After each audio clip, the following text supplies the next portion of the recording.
Coucou tout le monde, j'espère que vous allez bien. Je vous retrouve dans une vidéo un peu spéciale où je vais parler de ma grossesse. Donc il faut savoir qu'au tout début, c'était très compliqué. J'étais très malade, pas bien, vraiment. C'était horrible. Oh, attendez, le chat fait une bêtise. Et voilà.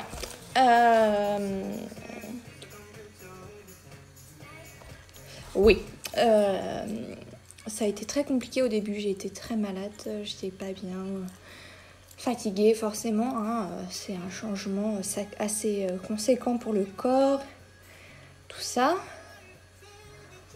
J'ai pas fait grand chose mais je suis essoufflée.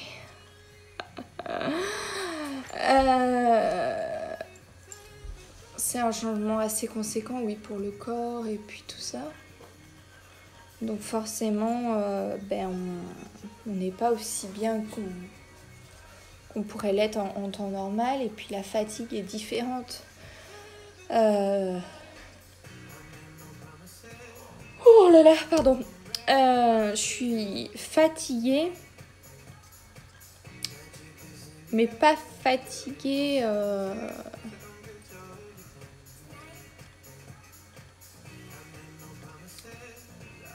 C'est pas de la vraie fatigue, en fait, c'est tous les changements, tout ça, tout... Voilà, ça, forcément, le corps, à un moment donné, il dit « Oh là là, qu'est-ce qui se passe? Qu'est-ce que tu nous fais ?» Donc, du coup, voilà.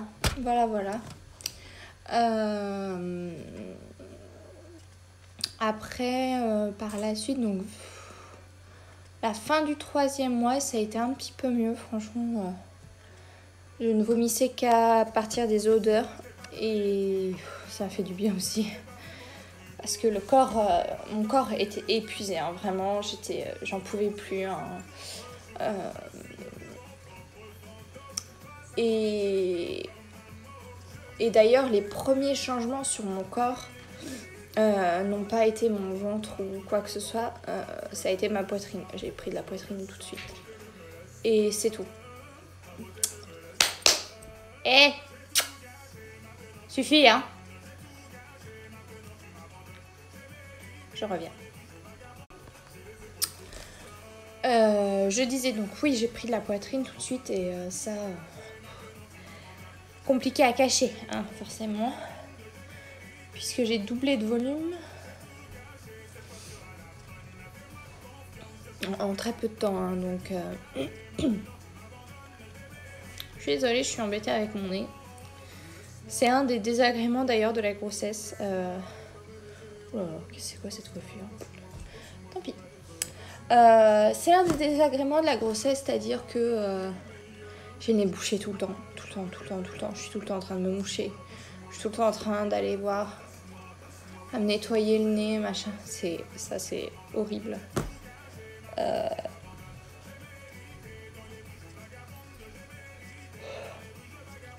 Voilà à quel point je suis fatiguée. Je suis tout le temps en train de me moucher, c'est horrible. Je me réveille même la nuit des fois avec le nez bouché. Oh ce chat. Je t'ai déjà dit de pas jouer dans mon linge, monsieur. Ouais, je te vois là, entre mes deux chaises. Il adore jouer avec les vêtements. Et c'est assez agaçant. Quel autre changement? Les hormones aussi m'ont rendu très... Alors ça dépendait. Soit j'étais une pile électrique, enfin... je dirais plutôt un rassemblement d'éclairs. Et je m'énervais et là... c'était horrible. J'explosais, mais alors de rien du tout, hein. Je me mettais en colère, mais une colère noire. Mais alors, pour aucune raison, vraiment, hein, aucune. Ou alors, je me mettais à pleurer, mais à pleurer, mais à pas pouvoir m'arrêter. Ça, c'était horrible. Sachant que je suis déjà hyper sensible à la base. Voilà. ça amplifie un peu le truc. Quoi d'autre?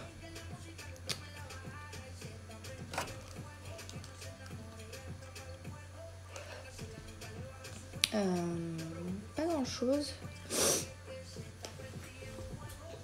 Pas grand chose. Après, bah, j'ai commencé à prendre du ventre, bien sûr. En même temps, j'ai perdu 4 kilos en début de grossesse. Sachant que je suis tombée enceinte au mois de septembre et je ne m'étais pas pesée avant le mois d'octobre. Et au mois d'octobre, alors avant ma grossesse, faut savoir que j'étais pas en surpoids, mais j'avais des kilos en trop. Je faisais 59 kilos. Alors, c'est vraiment pas mon habitude. Hein. J'ai un peu trop excédé et c'est pas bien. Pas bien du tout. Et du coup, j'étais à 59 kilos.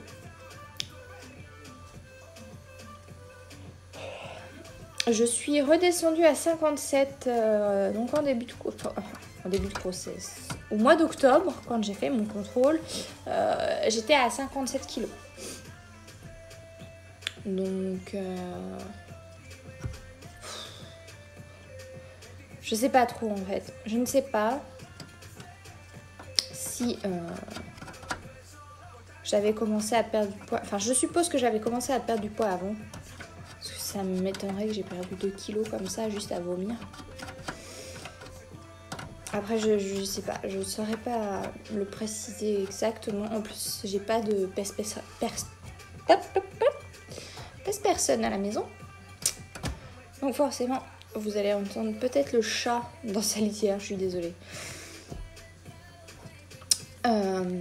Et du coup, je ne sais pas à combien exactement j'ai commencé ma grossesse.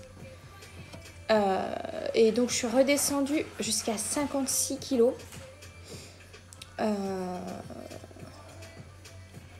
cause des nausées et tout ça.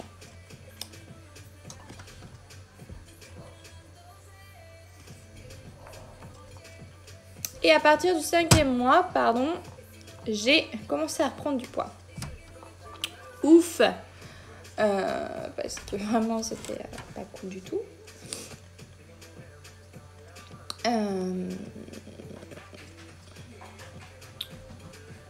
Je suis remontée à 57.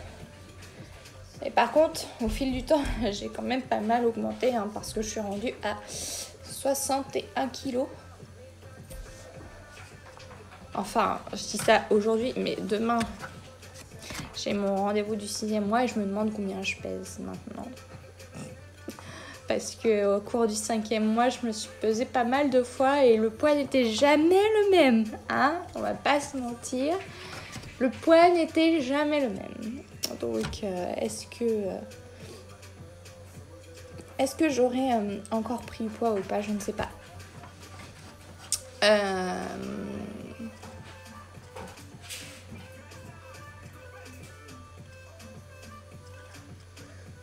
Je pense que ce chat veut faire une carrière devant sa litière. Ça doit être ça. N'importe quoi. Et du coup,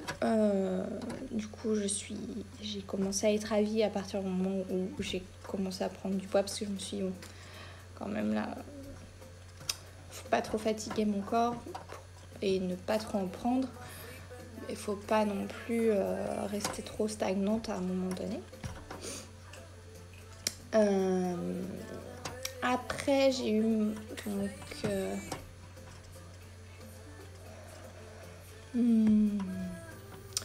donc au mois de novembre, j'ai eu ma première échographie. Je vais revenir un peu dans le temps. J'ai eu ma première échographie où là, on a vu que voilà, bébé allait bien, tout ça. On a entendu le chœur et tout. Et ça, c'était trop génial. C'était trop mignon, trop émouvant. Alors, j'ai pas pleuré tout de suite. J'étais un peu longue à la détente, mais j'étais très fatiguée. Parce que je n'avais pas beaucoup dormi dans la nuit. Forcément. Et du coup, j'avais pas réagi tout de suite.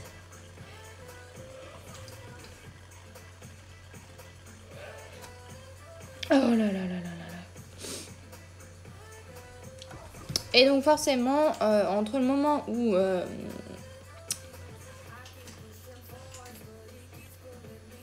j'ai passé l'échographie et où j'ai percuté, on était dans la voiture. Et là, je regardais mon échographie, là, je me suis mise à pleurer. Je dis à mon chéri, on va vraiment avoir un bébé. C'est vraiment... il y a un bébé qui bouge dans mon ventre. Et elle me dit, bah pleure pas. C'est trop bien. Bah oui, mais je t'en rends compte. Tu stresses. N'importe quoi. Mais bon, c'est comme ça, et puis c'est tout. Deuxième échographie, l'émotion a été quand on a entendu le cœur.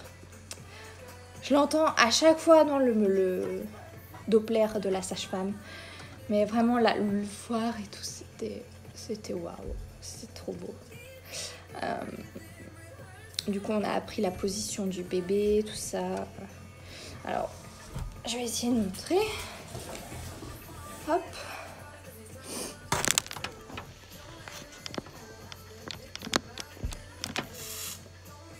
Alors, il faut savoir que les pieds sont là, la continuité du corps est là, et là, il y a la tête. Voilà.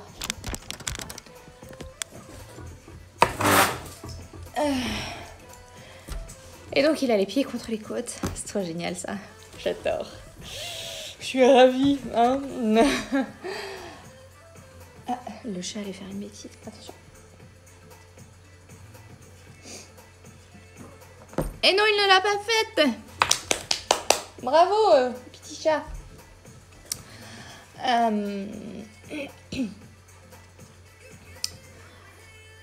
Je disais donc que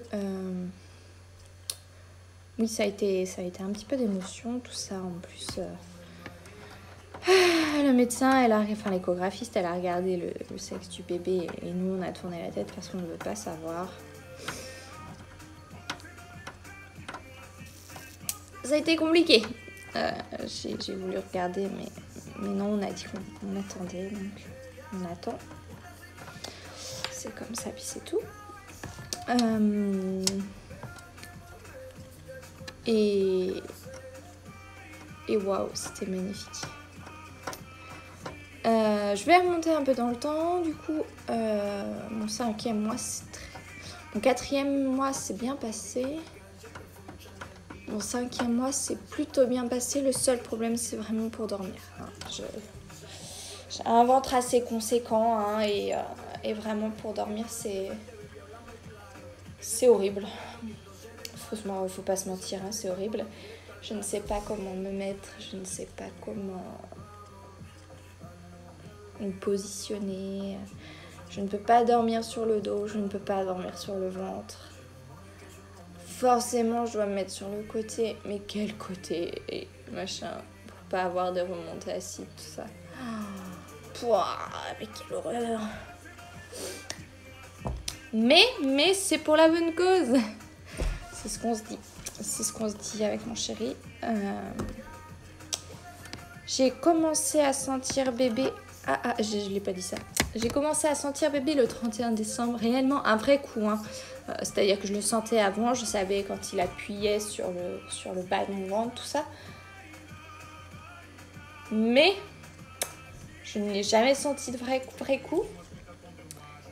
Et je crois que c'est quelques semaines après.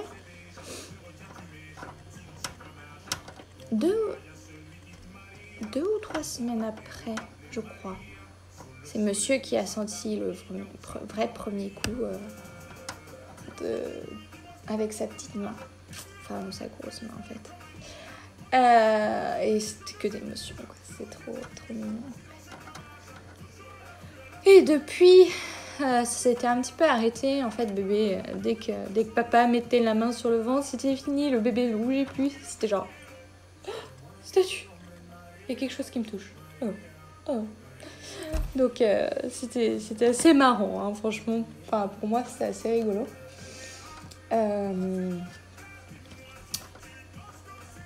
Et puis voilà, qu'est-ce que je peux dire d'autre? Pas grand chose sur ce 5e mois, vraiment. Non, ça s'est vraiment bien passé. Hein. Je suis assez contente. Ah si. Si. Le désagrément le plus bizarre, chelou, tout ça. Non, c'est pas bizarre, mais bon, c'est pas cool. Je suis constipée. Enfin, non, on m'a dit. T'es pas constipée parce que tu y vas 1 fois par jour. Ok, mais vraiment, quand j'ai mal au ventre, vous vous rendez pas compte à quel point j'ai l'impression d'être constipée. Parce que vraiment, j'ai mal au boyau. Sachant qu'en début de grossesse, j'allais aux toilettes 3 fois par jour, tout ça, j'avais des gaz, ça sentait très mauvais, tout ça. Trop sexy, hein. Mais du coup, ouais, là, ça commence à être compliqué. Et j'ai eu mal et on m'a dit que c'était des contractions, mais j'étais sûre que c'était pas ça. Des contractions, ça fait mal vraiment dans le dos et vraiment dans tout le ventre. Que là, c'était juste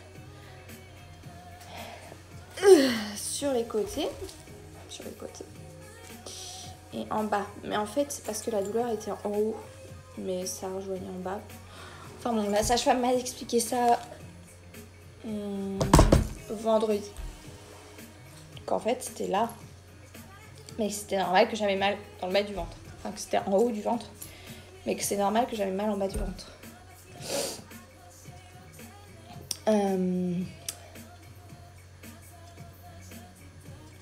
Et du coup, j'ai demandé à mon chéri de m'acheter tout ce qu'il pouvait au Pruneau. Trop sexy aussi, hein. Ça allait un petit peu mieux. Et puis là, c'est revenu récemment. Là, j'ai eu très très mal au ventre. J'étais pas bien. Du coup, j'ai acheté de la crème de pruneau. C'est génial, hein. Franchement, génial. Et j'ai acheté de la soupe à manger 1 fois par jour. Mais je vais en faire moi-même, mais j'en ai acheté.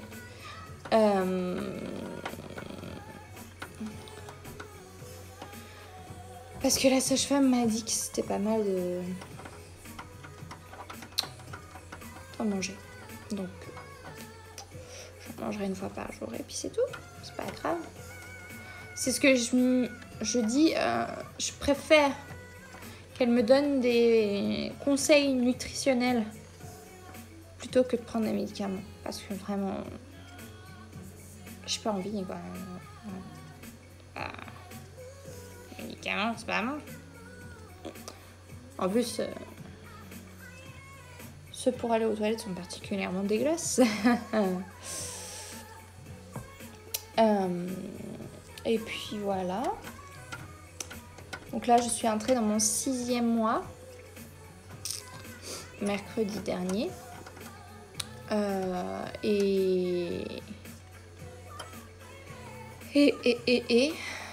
Qu'est-ce que je peux dire de plus sur ce 6e mois? Remontée acide. Oups, plus de batterie. Donc je vais vite terminer. Remontée acide et brûlure d'estomac. Voilà, c'est les derniers désagréments que j'ai de la grossesse. Je vais mettre mon téléphone à recharger et je vous reprendrai plus tard.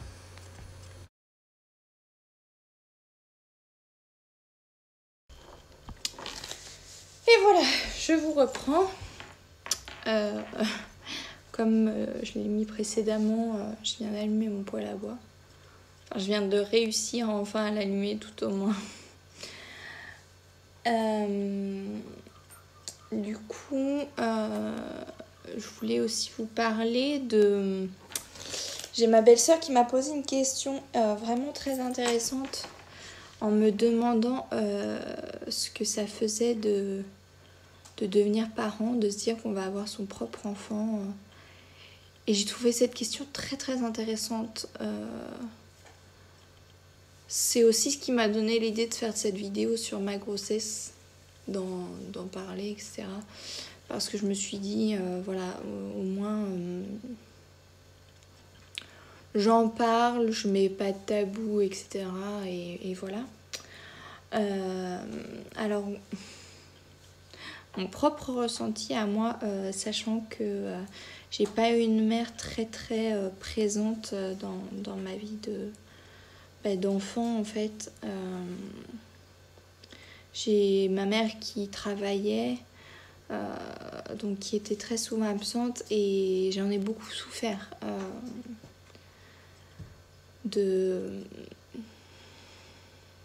Comment dire,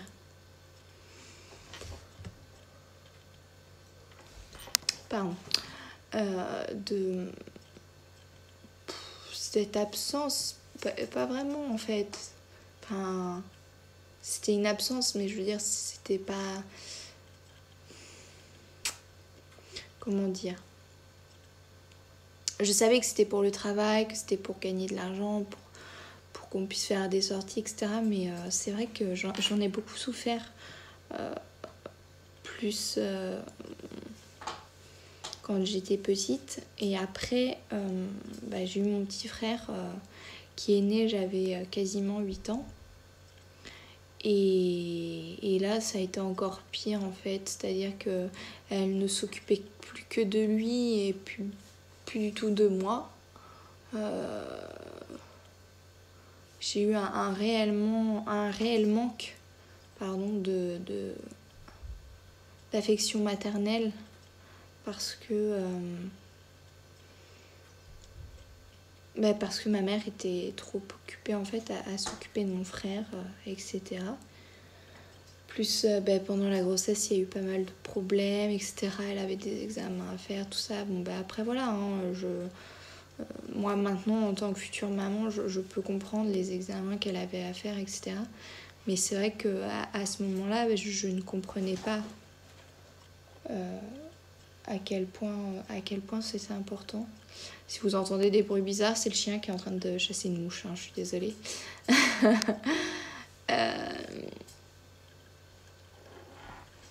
Ah, j'ai une petite visite. Tu viens ? Voilà. Coucou. Coucou YouTube. Coucou la caméra. Non Marouk, tu restes à ta place. Par contre, toi t'es trop gros. Oui, et du coup, j'ai beaucoup souffert pendant la grossesse. Et puis après, elle était en congé maternité, donc forcément, enfin congé parental, pardon. Donc forcément, pendant 3 ans, elle a été à la maison, mais fallait qu'elle s'occupe de la maison, hein, forcément, et de mon frère et tout ça. Et du coup, elle m'a un peu mis de côté. Enfin, moi, c'est comme ça que je le ressens, en tout cas. Et puis après, ça a été l'un des gringolades, on va dire, parce que mon frère est rentré à l'école et moi... Mais aïe! Eh, si je te mords, moi aussi, là, ça fait quoi? File un chat.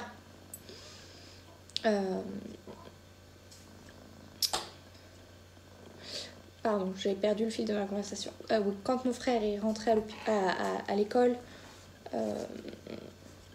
ça a été encore pire. C'est-à-dire qu'elle a repris le travail, etc. Et en fait, elle travaille un week-end sur 2 ou un week-end sur 3. Donc forcément, fallait s'occuper du petit frère quand mon père était occupé à bricoler ailleurs, tout ça. J'aime pas que tu me mordes, tu le sais. Tu mords pas là-dedans aussi.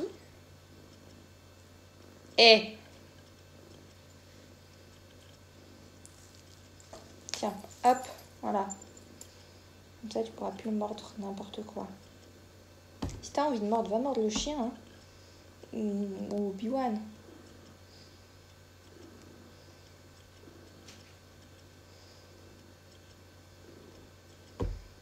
Je ne comprendrai jamais ce chat. Il vient de me lécher, de me moitié mordre en même temps. Ça y est, ça suffit. En plus, tu ronronnes, quoi. C'est pas logique.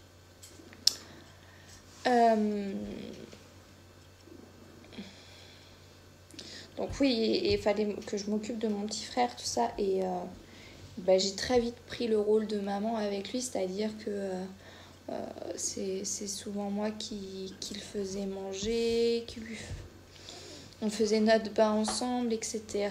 Et du coup, forcément, voilà. J'ai très vite...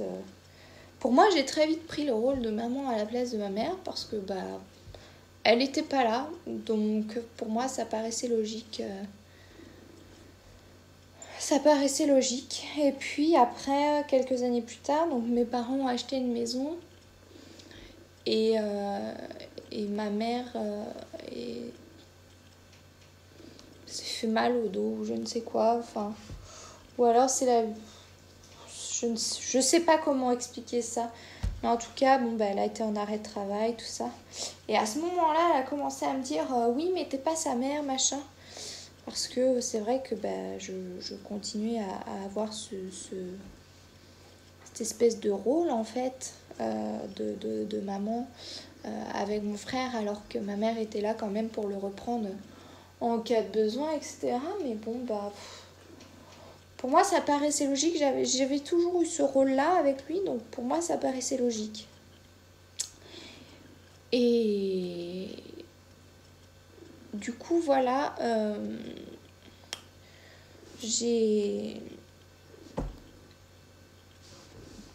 elle était en arrêt, donc elle était quand même à la maison. Mais fallait toujours que je fasse beaucoup de choses à la maison, c'est-à-dire le ménage, tout ça. C'était quand même moi qu'il fallait qu'il fasse quand elle était vraiment pas bien, qu'elle était clouée au lit.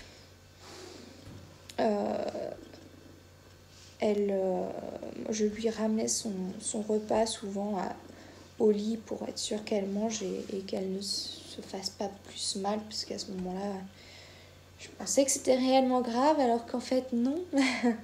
Mais ça, c'est une autre histoire. Et je t'ai dit de pas me mordre. Non, mais je te caresse plus, voilà. Tiens, vilain chat.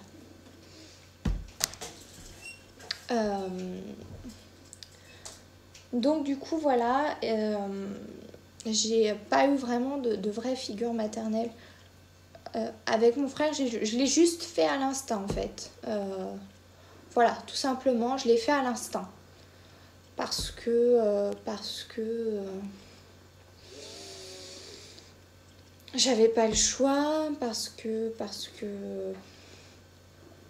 on m'a dit aussi des choses qui ont fait que pour moi, j'avais pas le choix de faire ça comme ça.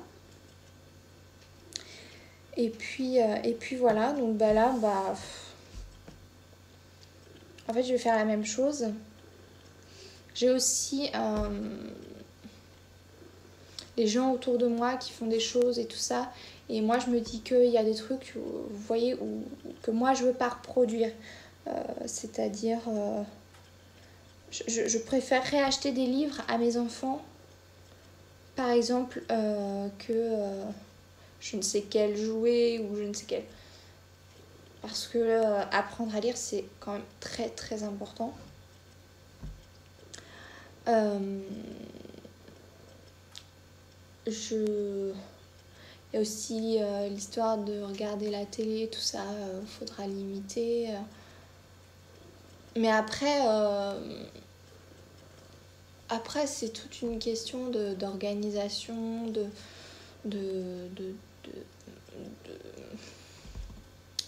comment dire, d'éducation aussi. Voilà. pour moi, mon frère, il est un peu trop dans sa console, etc. Parce qu'en fait, toute sa vie, on lui a acheté des consoles et que voilà, tout simplement, c'était plus facile. Moi, ça, c'est non. C'est pas... La console, tout ça. Alors, l'hiver, je dis pas. Enfin, en fait, moi, j'avais une console à la maison chez mes parents. Elle était allumée le plus souvent à partir du mois d'octobre jusqu'au mois de, je dirais, mars-avril. À partir du moment où il commençait à faire beau et tout ça, là par contre c'était éteint la console et puis j'y jouais que très rarement ou alors vraiment quand il faisait pas beau, tout ça. Mais et j'espère que je vais inculquer ça mais aussi à mes enfants parce que vraiment j'ai passé j'ai de très bons moments à jouer dehors avec les animaux chez mes parents parce qu'on avait des poules, des lapins, des canards, des chiens, des chats. On a eu des chèvres, tout ça. Alors je dis pas que j'aurai la même chose chez moi. Je pense pas avoir assez grand et tout ça, mais je veux dire, dehors il y a plein de choses à faire. Donc voilà. Après, il y a une chose que moi j'ai été forcée de faire, où je sais que je forcerai pas mes enfants, c'est le jardin. Je sais que nous, là où on habite actuellement, on veut faire un jardin. Un tout petit bout de jardin, hein, parce qu'on ne peut pas non plus faire un truc de fou. Mais un tout petit bout de jardin, et puis je forcerai pas mes enfants, par exemple, à s'en occuper en disant « Ah oui, mais t'es bien content de manger les légumes hein, du jardin ?» Moi, perso, non. J'étais pas spécialement contente, j'aime pas trop les légumes. Et en plus, je trouve ça très chiant de faire les légumes du jardin.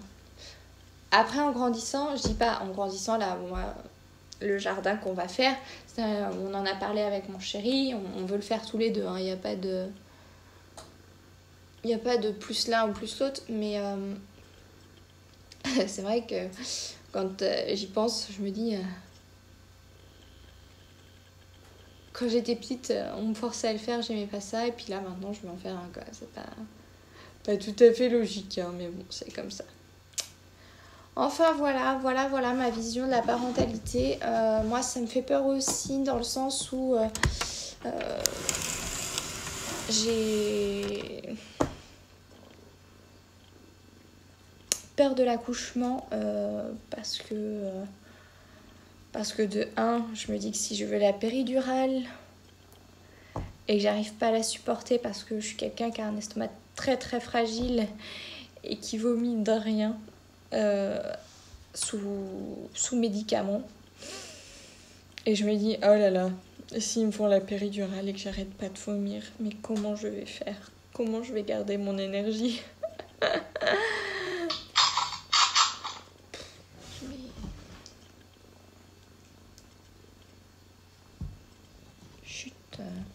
Téléphone. Tac. Voilà. Hop, désolée, c'était le téléphone de mon chéri qu'il a laissé ici. Donc oui, je me dis que si je suis malade, etc. Mais comment je vais faire? Mais bon, c'est pas très très grave ça. C'est pas... Je devrais m'en sortir. Je devrais peut-être m'en sortir sans péridurale. Déjà, ce serait bien. Ce serait le pied total si je pouvais m'en sortir sans péridurale. Après, on verra. On verra. Je vais conclure cette vidéo parce que je pense qu'elle va être super longue. En tout cas, je suis ravie d'être enceinte. Hein.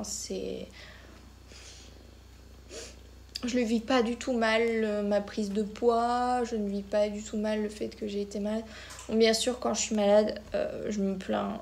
Je dis à mon chéri, oh là là, mais je suis pas bien, ça m'énerve, je peux rien faire, toi tu fais tout.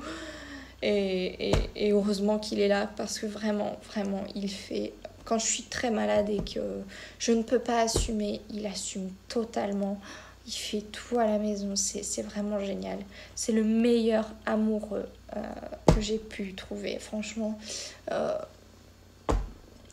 Ce sera un super futur papa, j'en suis sûre et certaine. Je l'aime d'un amour inconditionnel. Je peux même pas l'expliquer, quoi. C'est incroyable comme je l'aime et c'est incroyable comme il est merveilleux avec moi. Je le remercierai jamais assez d'être aussi merveilleux avec moi, vraiment. Alors sur ces bonnes paroles, ces paroles d'amour, je vous fais de gros bisous et je vous dis à très vite.